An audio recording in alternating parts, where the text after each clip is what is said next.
Hi guys, so today we're having a look at the Pigment Boost Fixing Spray from Obsession.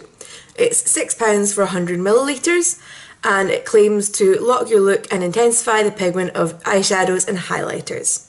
So instructions are: shake well before use, spray onto highlighter or eyeshadow brush before application, and also that after applying makeup you can, spray on your face just like a normal setting spray. So this is marked as being cruelty free and vegan, but obviously I don't think it's just enough to test this on its own. We're going to be comparing it to tap water because, to be honest with you, that's what I usually wet my brushes with if I want to work with a wet pigment. So I'm not expecting these to maybe be exactly the same. Well, I've already done the application bit, but I can see why they wouldn't be exactly the same. Because looking through the ingredients, we've got things like castor oil, propylene glycol, I know there's a couple of other oils, there's aloe juice, helianthus aniseed oil, but yeah, so oils, you can see how they would react differently with a pigment than straight up water. It's going to get you kind of like a thicker consistency, but at the same time I don't know what that's going to do in terms of the wear time with the product. So I've got an application section to show you, and then I'll be back as anything changes throughout the day. If there's no changes, I'll just be back for a final check-in and conclusion.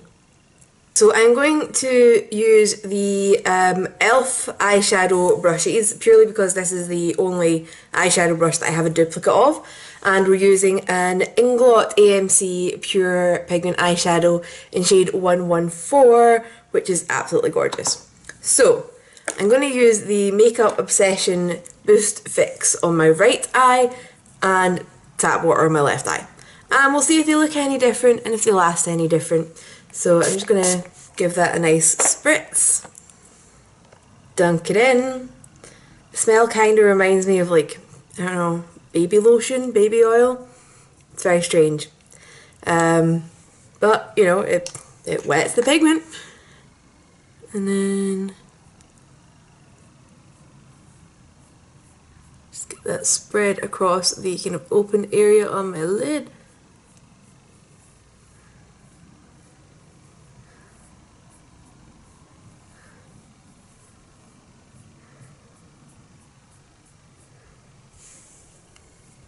And done. So, taking my clean e.l.f. brush, my tap water, I guess this is not going to be quite as delicate a spray, but we'll see. Yeah, that's not as delicate a spray, so it's having one scoosh. And again, dunking it into the pigment, working it around in the lid. Looks pretty much the same so far. And then patting it on, or packing on.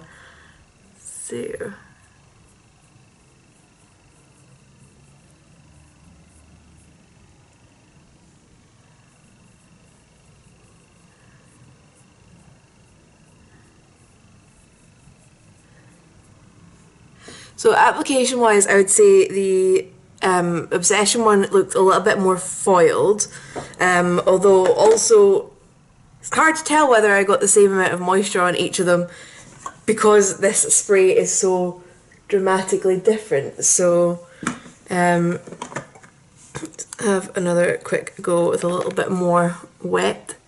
Let's see if that is the issue.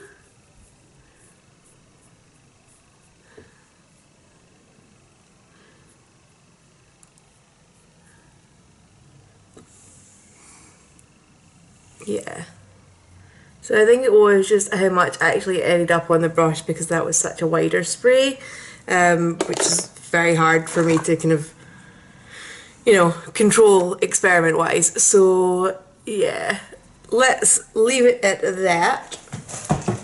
I'm putting that on a solid surface because it's full of water.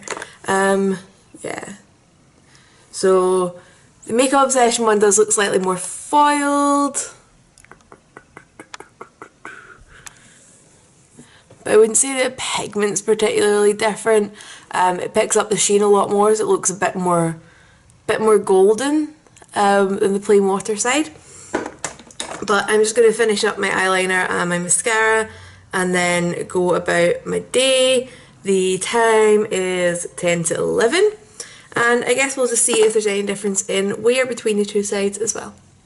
Right, so it's now 1:15 in the morning, which is a little bit later than I intended to do the end of this video, but I get caught up watching old films and things happen. So let's zoom right in and have a look. So this is my water eye, and this is my makeup obsession eye, and I'm gonna be honest with you, I don't think there's a massive amount of difference. I would say maybe the inner corner on this one looks a tiny bit brighter, but not like a vast amount. And I feel like there's more transfer up into my kind of crease area on that side than with the watery side. So to be honest with you, this for me is not going to be, you know, a good buy product. I think any kind of setting spray or tap water is going to do the exact same thing for intensifying your pigments, and I don't really see that it affects the wear at all either.